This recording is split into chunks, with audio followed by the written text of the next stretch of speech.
everybody? Welcome back into another edition of Prime Sports World, coming to you on a Tuesday. And if you're looking for consistent content on Facebook, YouTube, Twitter, Twitch, you come to the right place. Prime Sports World goes live basically every single day, bringing you the most up-to-date content, including today's show. We're going to break down week number 10, Monday Night Football recap, as the last undefeated team in the NFL season fell last night in Monday Night Football in Philadelphia. And then we're going to talk about week number 11. We're also going to give out our game balls for this week. Some notable players deserving of some game balls, some recognition from us here, the panelists here at Prime Sports World. And I'm, of course, your host, David On Point. Right there from the Daily Blitz blog is my man, Mr. Christian Simpson. But before we get into any of the content, if you could please like, share, and subscribe to the podcast, including our YouTube channel. It's Prime Sports World at YouTube. Please like, share, and subscribe over there. We're trying to get a little more love on our YouTube channel, so we can have multiple programs that are given to you guys. We go live over there as well as on Twitter, which is David_PSW. Happy Tuesday, Kristen. If you couldn't tell by the sound of my voice, I am feeling much better today. You sound better and you look better because you looked tired yesterday. No offense, but I'm glad you're doing well, man. I was struggling yesterday. I felt really bad yesterday for real. Yeah. But you toughened through it, man. Look, I'll give you your flowers, man. That was your Jordan flu game. Oh, please stop it. But yeah, we're gonna break down week. We're talking about Monday Night Football. Man, as the last undefeated team fell in the National League, and the Miami Dolphins popped their champagne. The 72 Miami Dolphins popped that champagne. There's never gonna be an undefeated team that goes the whole way. I just don't. But yeah, let's talk about it real quick. We'll get into that Monday Night Football game here real quick. Obviously, the Commanders go into Lincoln Financial Field, and they knock off the Philadelphia Eagles by a score of 32-21. This is a game that was dominated by the running game of the Washington Commanders, as they ran the ball 49 times as a team. Tyler Heineke, 17-29, 211 yards, no touchdowns, and he did throw that one interception to Gardner Johnson.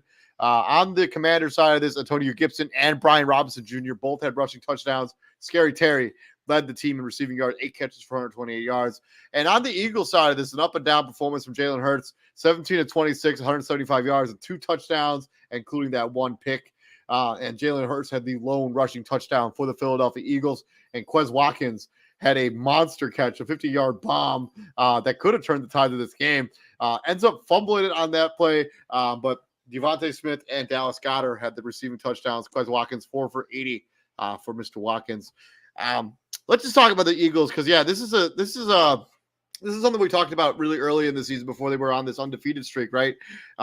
They struggled against the run the first few weeks of the season, and that kind of reared its head again in this game where they struggled against the run. And teams that are able to shorten the game, this is usually the Eagles, what they do to other teams. Commanders use their own playbook against them, basically. Yeah, pretty much. And I look at it, the Commanders, they out-Eagles the Philadelphia Eagles. They ran that football.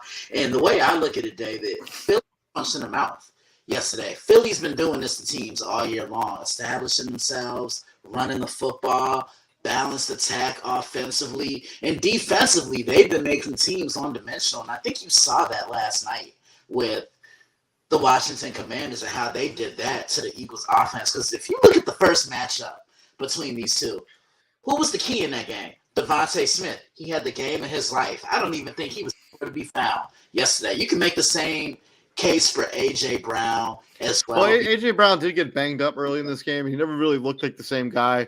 I think they used him a lot as a decoy in most passing routes. Devontae Smith, had 6 catches for 39 yards and a touchdown. His long was for 15 yards. Clearly not the game he had. Look, he was kept under 50 yards. I'm okay with that. Like, anybody but Devontae and anybody but A.J. Brown. You take those two away, you pretty much beat the Eagles. But I also want to bring up this point, too. The Commanders are the only team that have seen the Eagles twice this year. That means something. I mean, the time possession battle here in this game is absurd. Like 2-1 time possession battle. Commanders had the ball for 40 minutes. Eagles only had it for 19. Washington Commanders outrushed them. The Philadelphia Eagles had 4 turnovers a game. This was just a sloppy game from beginning to end for the Washington. And, it's been a while since we talked about the Philadelphia Eagles, but, the kid from Georgia went down early in the season, and they haven't really been as dominant, as at least on the defensive side of the ball, since he went out. Yeah, that's big Jordan Davis. He was a Yeah, key. Jordan Davis. Thank you. Yeah, He, but he was like the, their running defense in comparison when he's off and off the field is like night and day, and he hasn't been there for a few weeks. It's starting to finally kind of show its head there. yeah, it really is. And he was a key contributor to what they did at Georgia last year and then winning that national championship. And he's brought that same impact over into the National Football League as well, David. And that's tough to lose a guy like that. You know, he's that clog. He's that piece in the middle that commands a lot of double teams. He's their Akeem Hicks. And what I mean by that is he commands so many double teams that it lets everybody else behind him kind of have those one-on-one opportunities to just roam around and just get to the football freely. I also think if you're the Philadelphia Eagles, it's got to be a little bit of a blessing in disguise, right? Because like we talked about this, I think it was last week. Like if you're the Philadelphia Eagles, you probably don't want to try to run the table. Like you probably want to drop a game somewhere in the regular season where it doesn't matter. Yeah, because it's like what I said to you off the microphone. I think the Eagles losing a game in the regular season, it's a blessing in disguise because, okay, you get to 9-0, that's cool. 10-0, oh, that pursuit of perfection comes. 11-0, you clinch your division. 12-0, you're probably on the verge of clinching home field advantage in a first round bye. So the road to the Super Bowl is going to run through you. 13-0, what are you playing for? Are you playing for perfection or are you playing it smart? So I just think there's a ton of pressure that's come off of the Philadelphia Eagles now because I just think, you know, that pressure would have mounted and it would have mounted as the season went on. You lose a game now in a regular season, you have next week to correct your problems. I think you saw some problems here with the Philadelphia Eagles, right? They had some exposure, sloppy with the football, like 4 turnovers in this game, 3 fumbles in this game.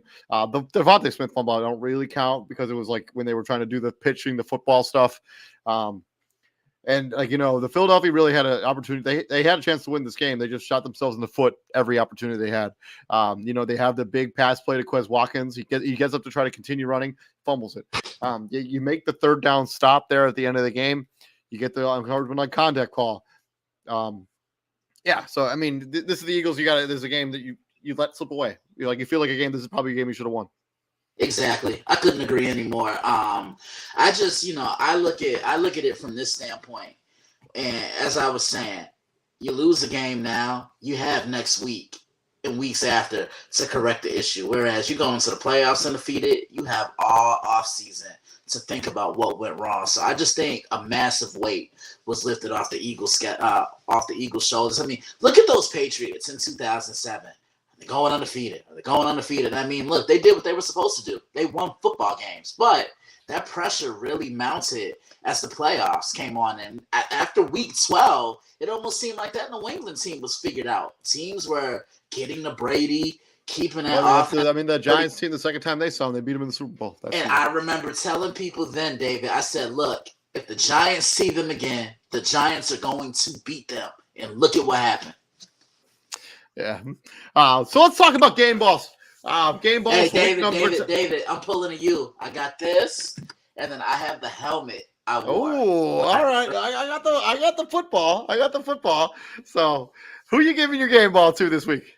I'm giving my game ball to Mr. Gritty himself, Justin Jefferson. 10 catches, 193 yards, 1 touchdown, and a huge win for the Minnesota Vikings over the Buffalo Bills. When his number was called, he answered, and he made arguably the catch of the year. I mean, that dude went up and channeled his inner Odell Beckham. It must be an LSU thing.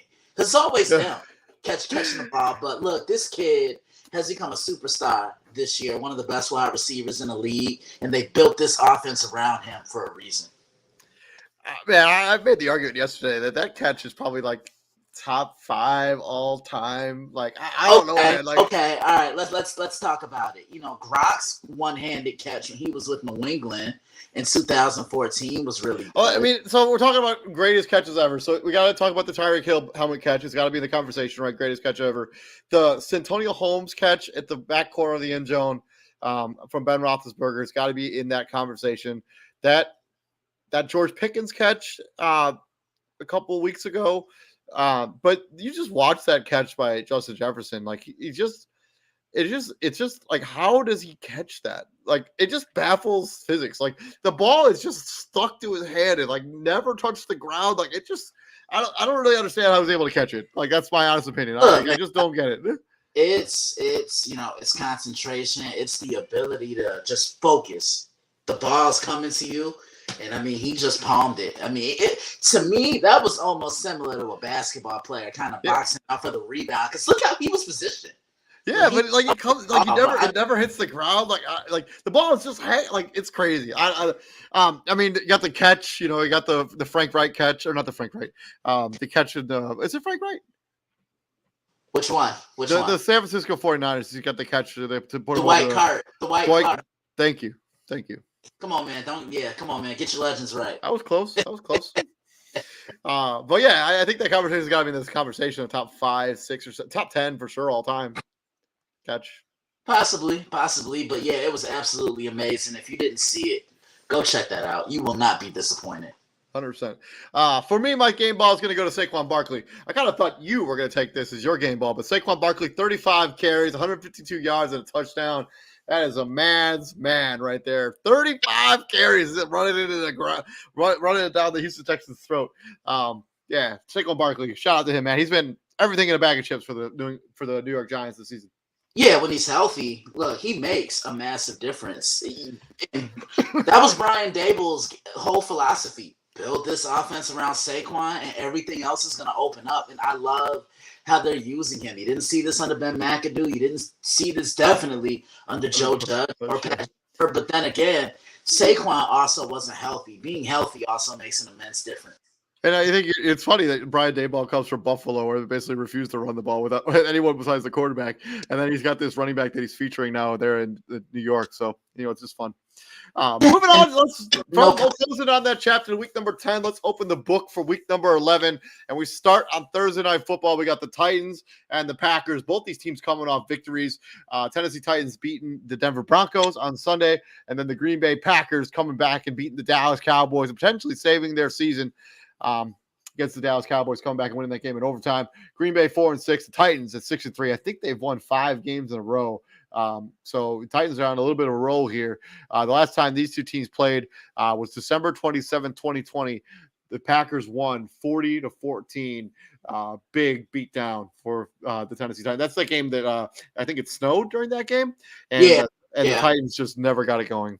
Yeah, and that was the game when Aaron Rodgers pretty much solidified MVP. But I look at this matchup. Tennessee, what's their identity after Derrick Henry? They want to run the football. They don't have one. Exactly. They don't have one. They struggle from a receiver standpoint. Green Bay, the way they played the other day, that's the way they need to play the remainder of the season. I said, build this offense around Aaron Jones. Build this offense around A.J. Dillon. That's going to force defenses to be honest. Put those safeties in a box. Put those linebackers in a box. Let Aaron use his play action, get the ball over the top. But I saw a more confident Aaron Rodgers on Sunday against Dallas, and he looked like he was having fun again. I like Green Bay. I don't trust Ryan Tannehill, David. The injuries are starting to pile up for the Green Bay Packers here, and they still kind of struggle against the run there, and that's kind of a problem when you're going against the Derrick Henry and the Tennessee Titans. I'm actually going to go against you. I'm going to take the Tennessee Titans to win this game. I think Derrick Henry is going to have a monster game. And although I think, when you talk about the Titans, their secondary is suspect at best. But Tennessee, we talk about the Packers winning one game and they're back, but the Tennessee's been rolling. I think they literally have lost one game. They lost that game to Kansas City. I don't think they have another loss since they started 0-2. Yeah, I could see why you would take that. Yeah, the Packers give up close to 140 yards on the ground per game. And that battering ram is coming to town, Derrick Henry. But, I can't. If Green Bay is able to sit on that line of scrimmage and make Tannehill beat them, they win this football game. But I wouldn't be surprised if Tennessee won it, but I'm going against you. I'm taking Green Bay. It's okay. I'll for sure get over it. Moving on from Thursday night, let's talk about Sunday. We got the Chicago Bears going into Mercedes-Benz Stadium and taking on the Atlanta Falcons. Chicago coming off that loss against the Detroit Lions. Atlanta coming off laying an egg against the Carolina Panthers on Thursday Night Football. Chicago 3-7. The Atlanta Falcons are 4-6. The last time these two teams played, this looks like a preseason title, but I'm not really 100% sure. September 26, 2020, Chicago went into Atlanta and beat them 30-26. And I think the result is going to be the same here this week. I have the Chicago Bears beating the Atlanta Falcons. I just look at the way Justin Fields has been playing lately. The dude has just been so dynamic. He's making all the plays with his legs. He's making enough plays with his arm to keep them in games.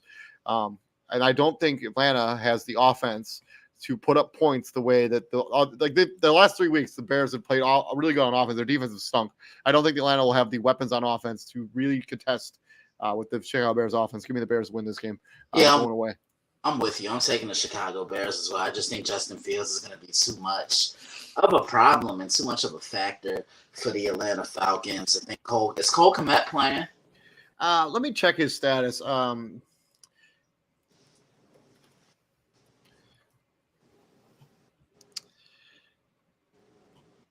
Says it's nothing serious, so I imagine he'll be back. Okay. I think he's also going to make a difference too. Atlanta struggles to stop the run. I think this could be a high-scoring game because the Bears' defense hasn't been all that great this year too. But I like the Bears in a close game. Yeah, I totally agree with you. I actually think the Bears win big here. I think this will be one of those games. This is also a little bit of a coming home party for Justin Fields. He's kind of from that area. Yeah. He's from that Georgia, Atlanta area, so he gets to play kind of at home. So good for him. Moving on from this game, we go swinging to the AFC, and we got the struggling Cleveland Browns going into Orchard Park and playing the struggling Buffalo Bills, who have lost 2 games in a row against the New York Jets and then against the Minnesota Vikings. Minnesota Vikings. Thank you very much.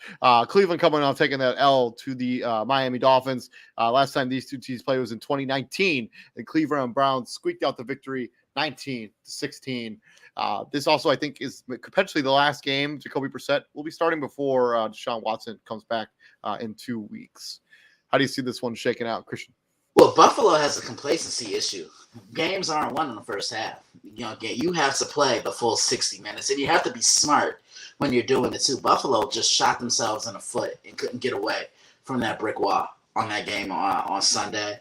The Browns, they played tough, but they can't hold leads. I think they were up at one point in that game against Miami. I think Buffalo is going to come out and they're going to establish Nick Chubb early on. Keep that Bills offense on the sideline, run the football, exploit that weakness, which is the run defense for the Buffalo Bills. But I just think Buffalo has too much across the board. I like the Bills. I mean, we would say that for weeks that Buffalo has too much, depending on who they were playing. That hasn't worked out in their favor. But I do think that they just have. I think the Cleveland Browns are just not that talented. At least with Jacoby Brissett as their starting quarterback. I will take the Cleveland Browns to win this game. I think this could be a bit of a get right game for the Buffalo Bills because they played against 2 tough opponents. This is a Cleveland Browns team that's really not going anywhere. So give me Buffalo to win this game. Maybe in a blowout. Okay. Yeah. Moving on from this game, talking about get right game. Philadelphia going into the house that Peyton Manning built, Lucas Oil Stadium. Philadelphia coming obviously against losing their first game of the season against the Washington Commanders. And the Colts coming off beating the Las Vegas Raiders. They're in Vegas and handing Josh McDaniels another loss as the head coach of the Las Vegas Raiders. They're 4-5-1, Eagles 8-1. Last time these two teams played, the Philadelphia Eagles won 20-16 in 2018. This will not be that close. I think the Philadelphia Eagles win big. I think they expose the Indianapolis Colts and their ability to basically be really all-day effective against the run, their defense. Give me the Philadelphia Eagles to win that game. I'm with you. I'm taking the Philadelphia Eagles as well. They'll bounce back. The Colts got lucky on Sunday. They played a bad football team. Now, one of the best teams coming into town. I definitely like Philly. They're going to run that football. Jalen's going to get back to being Jalen. A.J. Brown, he knows this Colts defense from his days of playing in the AFC South, and I just think that Colts defense is going to be too much for Matt Ryan. They're going to throw a lot of different looks at him. They're going to force those takeaways, and they're going to get off the field on third down. Yep, totally agree with you. Moving on to the battle in the AFC East, we got the New York Jets at 6-3 coming off a bye week. Going into New England. I think New England's coming off their bye too. I don't believe they played last week. Both these teams coming off their bye. New England 5-4, Jets 6-3. Last time these two teams played was earlier this season, and the New England Patriots winning 22-17. Christian, do you think it's going to be the same result when they play again here just a few weeks later? Shameless plug number 1. You knew it was coming eventually. I've been waiting for it, man. I've been waiting for it. I mean, the last time they played, what went down, I was not surprised with, because what's Bill Belichick known for? Taking away what it is you do best as a football team and making you beat them a different way. New England crammed that box up, 11-man box. They forced Zach Wilson to beat them, and he threw 2 or 3 interceptions, if I'm not mistaken. But I like how the Jets bounced back the week after because they played Buffalo. How does Zach try to attack this New England defense, which is starting to heat up and get right at the right time? I mean, Matthew Judon is probably in the conversation for Defensive Player of the Year. Oh, without question, he's the guy that stirs the drink for that defense. They always have one guy that's just a tone setter. Look at a couple of years ago. Zach Wilson threw 3 picks in that game. Yeah, he threw 3. I want to see how the Jets, how they try to counterattack this New England's defense. This New England defense, are they going to use quick passes, get CJ Uzoma going? Are they going to try and get the running game going? Or are they going to make Zach beat them once again? And then this New England team, they're going to beat you in 3 different ways. They're going to beat you with defense, running the football, and they're going to beat you with special teams. I preview this one on Thursday. Be on the lookout for it. But yeah, I don't have a website where I can preview stuff, so I'm actually going to make a pick. Yeah, keep an eye out, dailyblitz.blog, if you're looking for Christian's pick on Thursday. Yeah, I'm going to roll with the Jets. I do think that because the New England's at home, it could be one of those uphill battles, and I can't even remember the last time the Jets beat New England at home in Foxborough. It's probably been a hot minute, but I'll take the Jets to win this game. I just think that they're turning the corner there, and this is a team that plays really tough defense. I think that they're going to get after Mac Jones a little bit. It's kind of on a whim because I think this could be one of those games that's kind of a coin flip. Like both these teams kind of feel like they're in the same place in the AFC. Like they're both kind of just mediocre playoff teams. Like they're not going to be good enough to win a Super Bowl, I don't think. Okay. I mean, I don't know. Yeah, I'll take the Jets, but would I be shocked if New England won this game? No, not at all. We shall see what happens. I mean, I know New England, they've won, I think, 12 in a row against the Jets. So it's kind of ownership thing. Yeah. It's Aaron Rodgers stuff. Moving on to the battle over there in the NFC. We got the NFC West going up against the NFC South.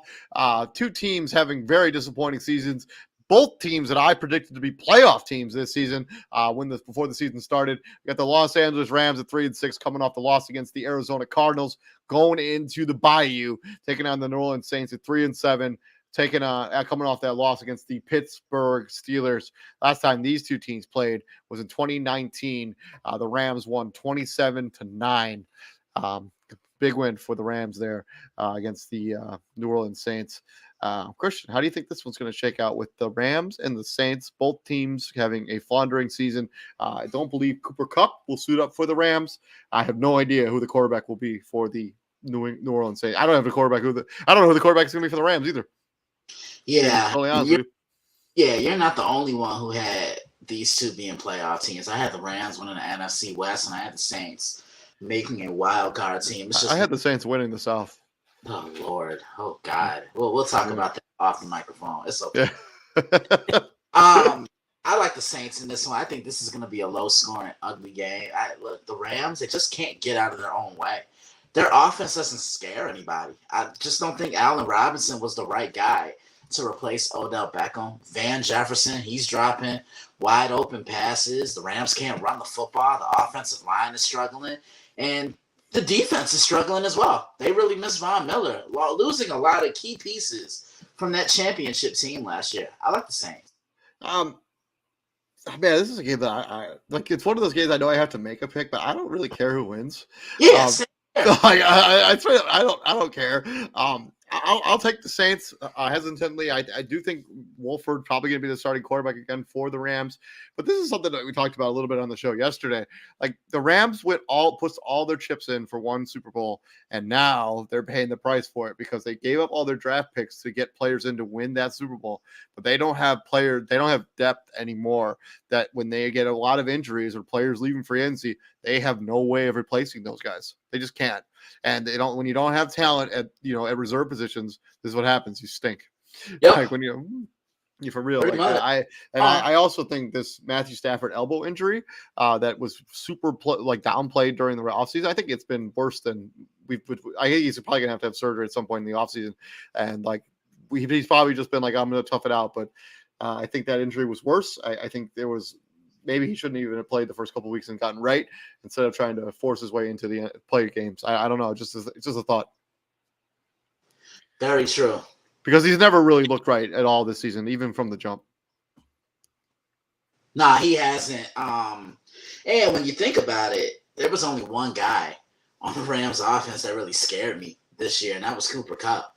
I mean, he was catching between 10 and 12 passes a game, getting probably about 15 or 16 targets per game. Shouldn't have traded Robert Woods if I'm being realistic here, because I think he will fix a lot of their problems right now. I don't necessarily disagree with that, but I actually think that I'm not sure. Robert Woods hasn't been remotely good in Tennessee either, so it's one of those things. Moving on to a battle between the Detroit Lions coming off a victory against my Chicago Bears, going into New York, East Rutherford, New Jersey, taking on the New York Giants, coming off that win against the Houston Texans, where Saquon Barkley earned my game ball. Obviously, Detroit beat Chicago. Last time these two teams played was October 26, 2019. Do you remember who won that game? The Lions. The Lions did win that game. Do you remember the score? I don't remember the score. So the Lions won 31-26.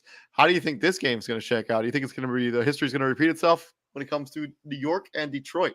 Well, this is a trap game for the Giants. They know. I say this all the time on every show I contribute for, David.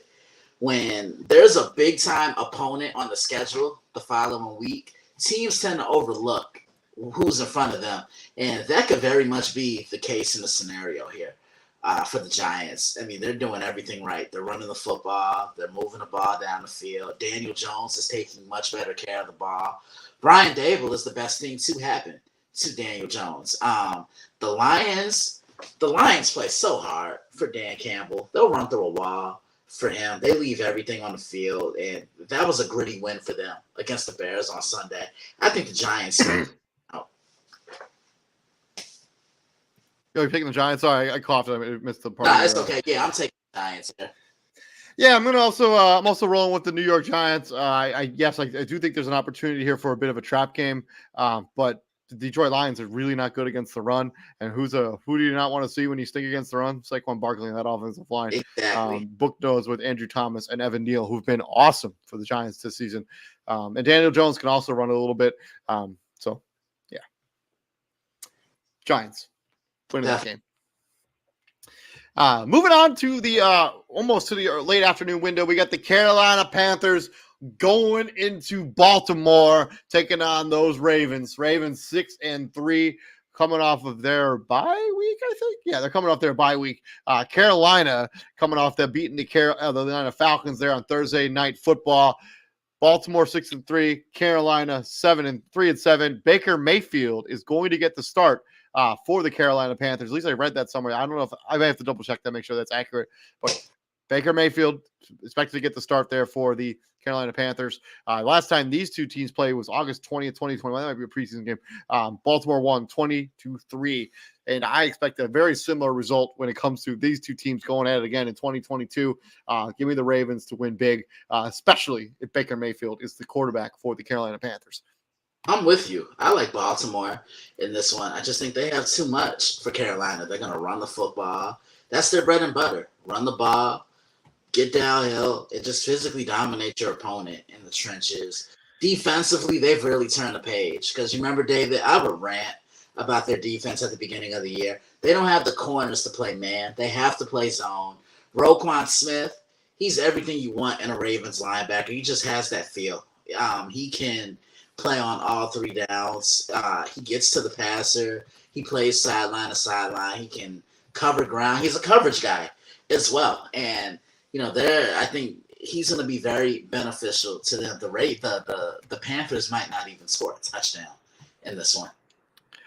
Yeah, I think that could definitely be a thing that happens. I can't. Oh, here we go. Team matchup history. So rare.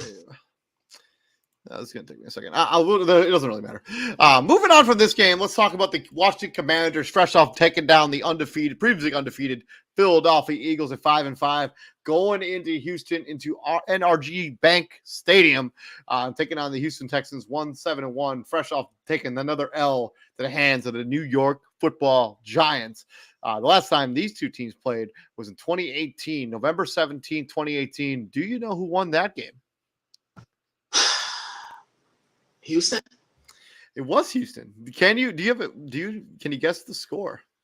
I'll say 30-27. So you are very close. The score was 23-21.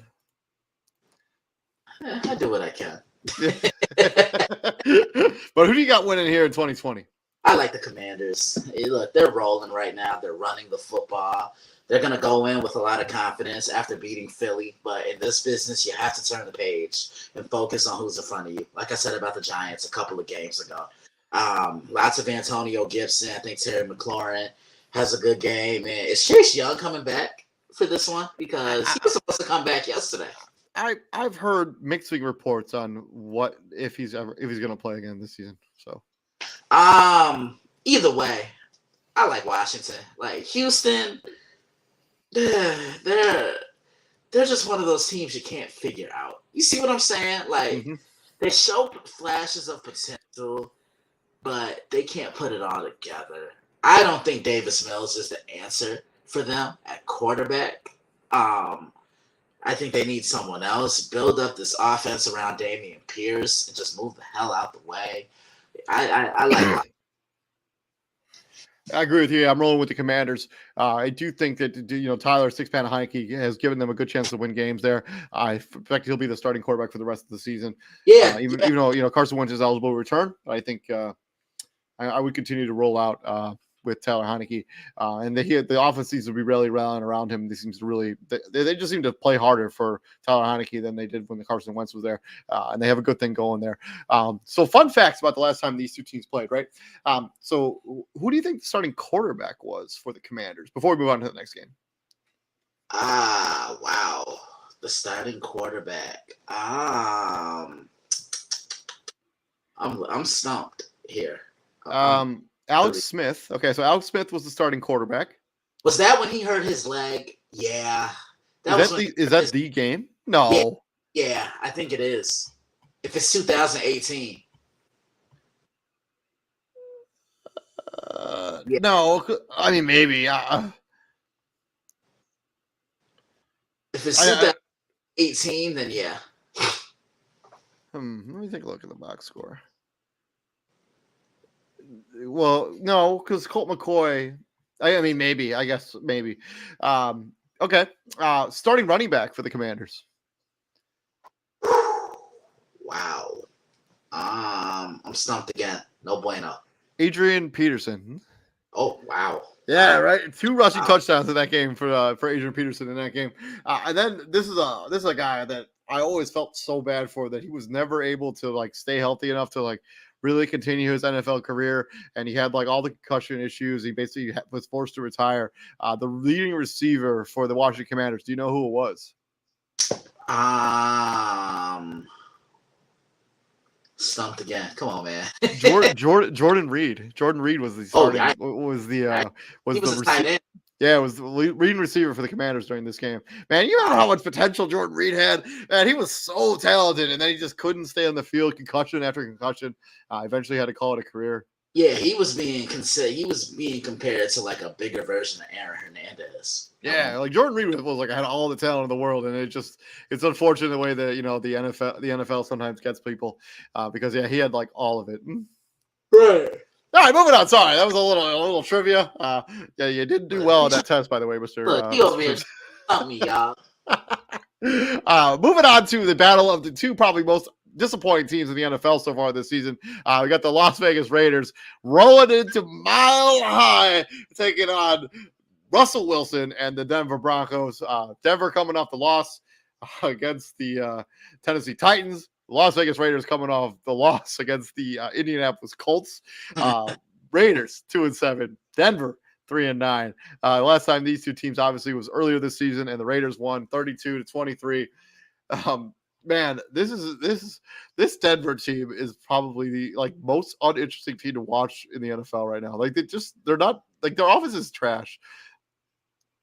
Yeah, it really is, and I think they're gonna part ways with Nathaniel Hackett after this year. They have to, because he's not it.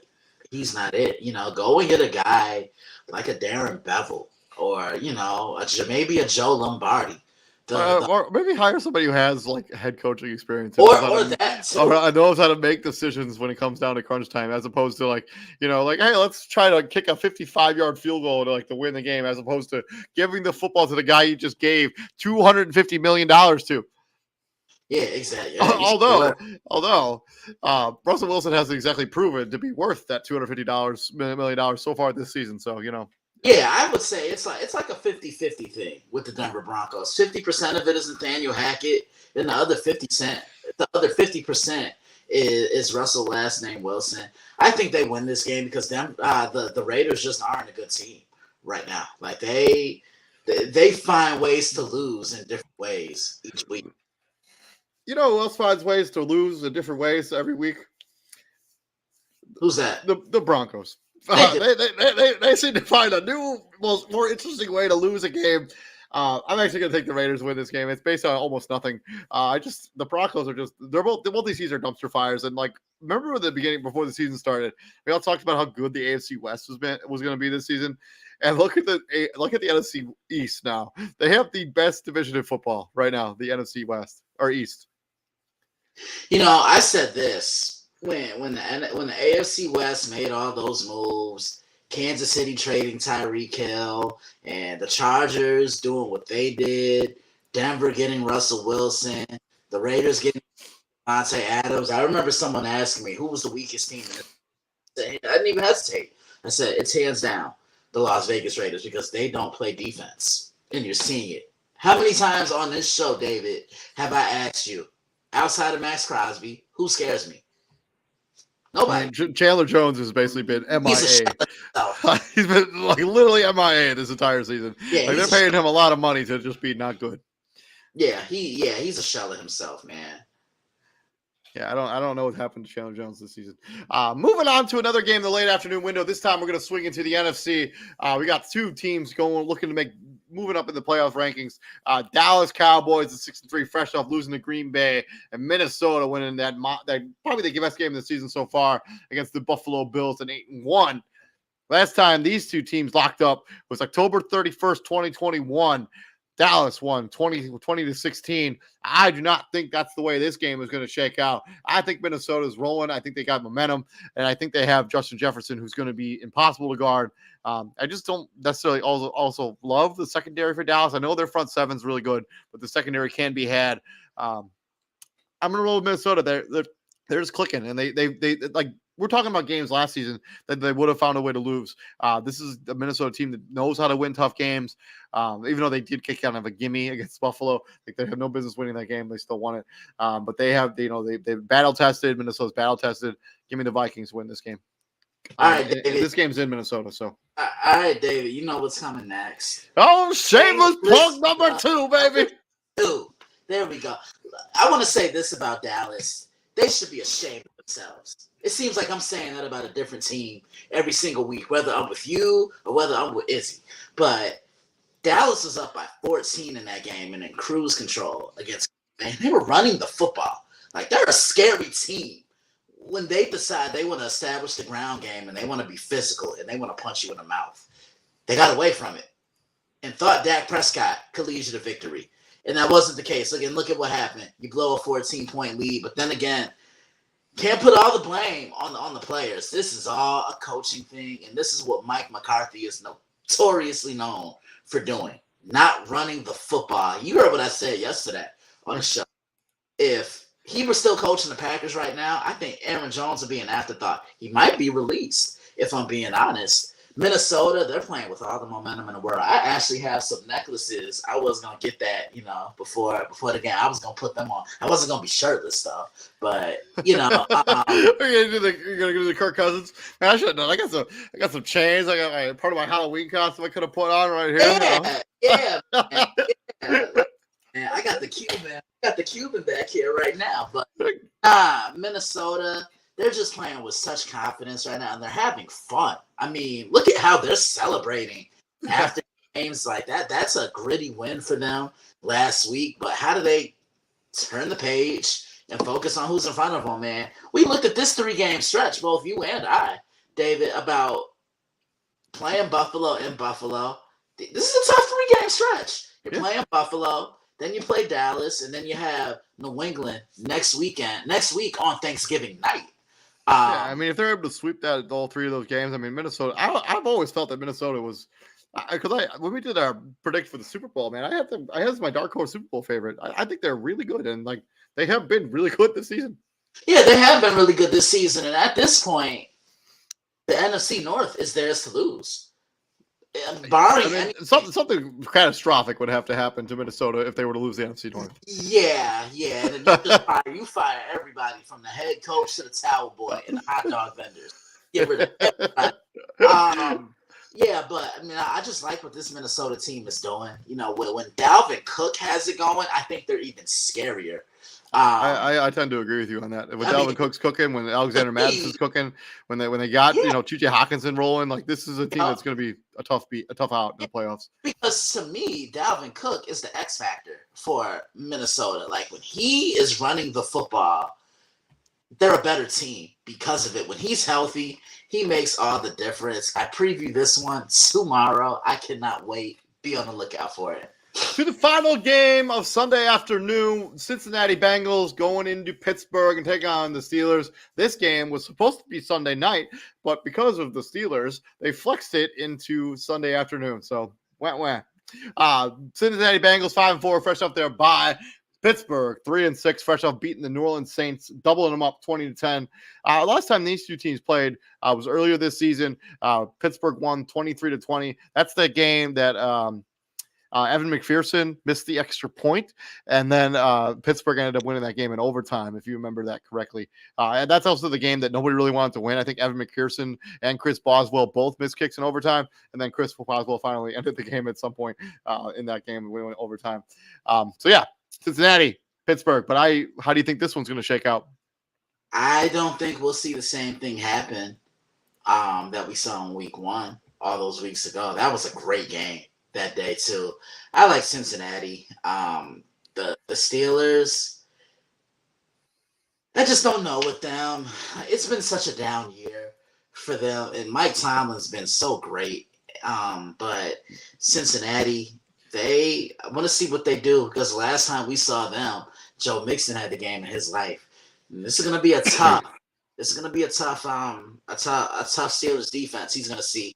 I trust the Bengals offense more than I trust the Steelers offense, and that's exactly why I'm going with the Cincinnati Bengals, David. Yeah, I totally agree with you on Cincinnati. I do think, Finka Fitzpatrick probably still going to be out for this game. They did get TJ Watt back, which made a huge difference, that defense, just the energy he brings and the camaraderie. That team seemed to rally around having TJ Watt back. But taking Cincinnati. I think Joe Mixon has a good game here. I also think that Tyler Boyd and T. Higgins also have good games here as they wait for Jamar Chase to return, which is only a couple more weeks now. So that's gone kind of fast.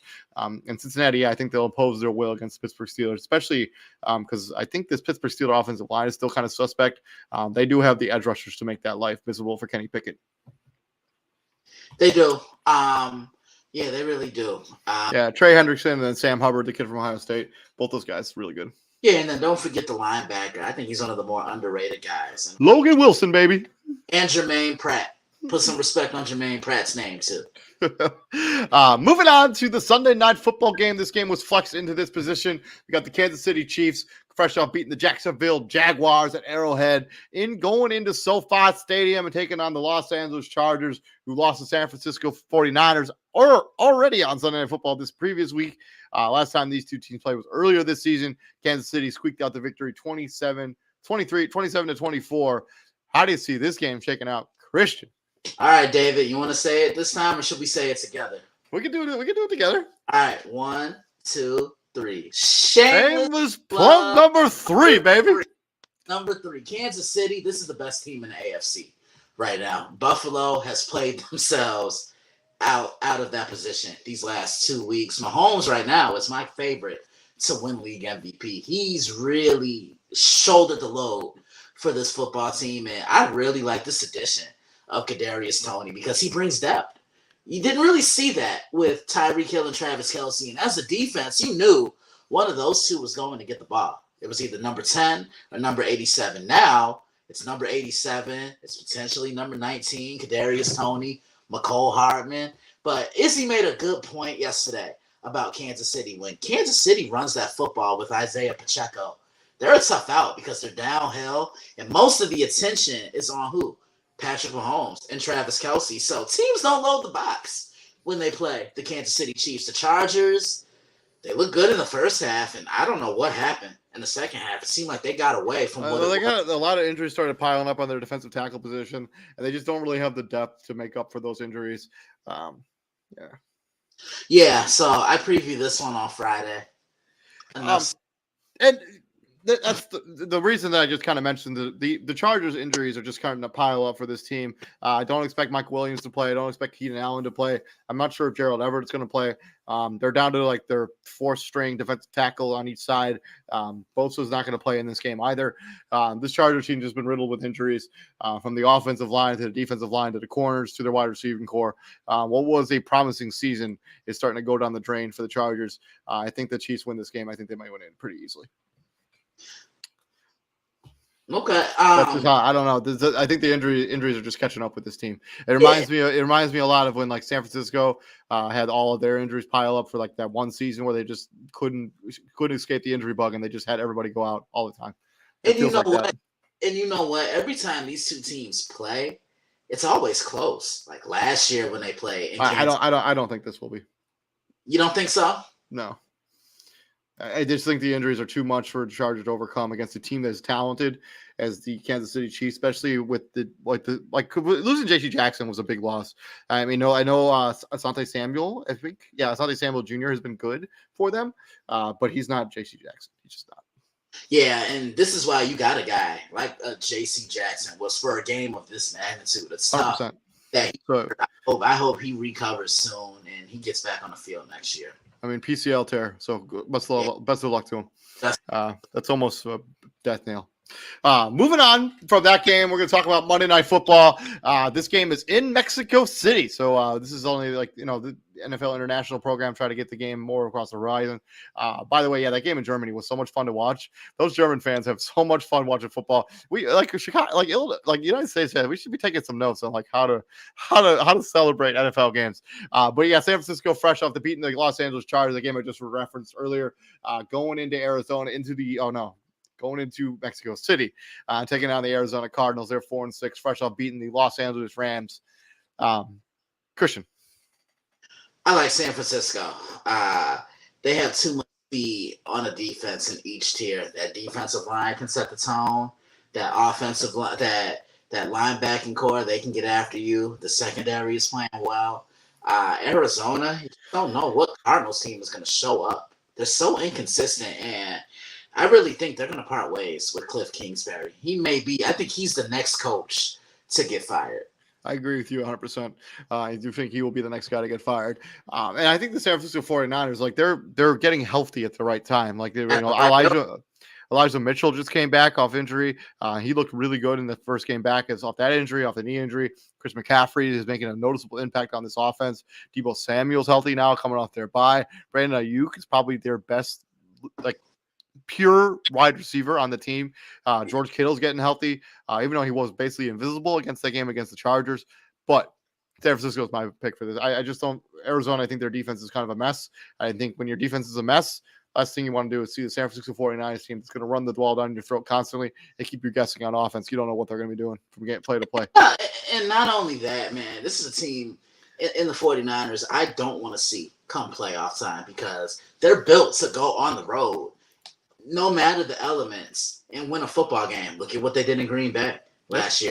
Ran the football, have a strong offensive line. They beat Dallas on the road too. Right, yeah. This is the most physical team in the National Football League, and you're going to see it here on Monday night.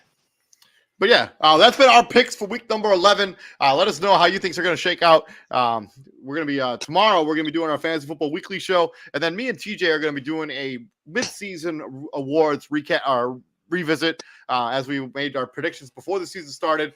Who's going to win the awards? Obviously, we have changed our opinion on who's going to win certain awards now, so keep an eye out for that content. I've been David Huppin right there from the Daily Blitz.blog. It's Mr. Christian Simpson. And Christian, what do we do here at the Prime, my friend? We bring the heat, baby. Yes, sir, we do. We bring the heat. We know how. And we bring it to you every single day. So yeah, we'll be back here tomorrow. Keep an eye out for that content. And Christian, what's going on with your channel this week? Where are you going to be radio-wise? What are you going to be doing with your website? Well, Monday Evening Quarterback was recorded yesterday. David, you got to come back on. It was a phone caller. That was a lot of fun last year. So I'm holding you to that. We got to do that. I have short time this weekend, so definitely. We'll make it happen.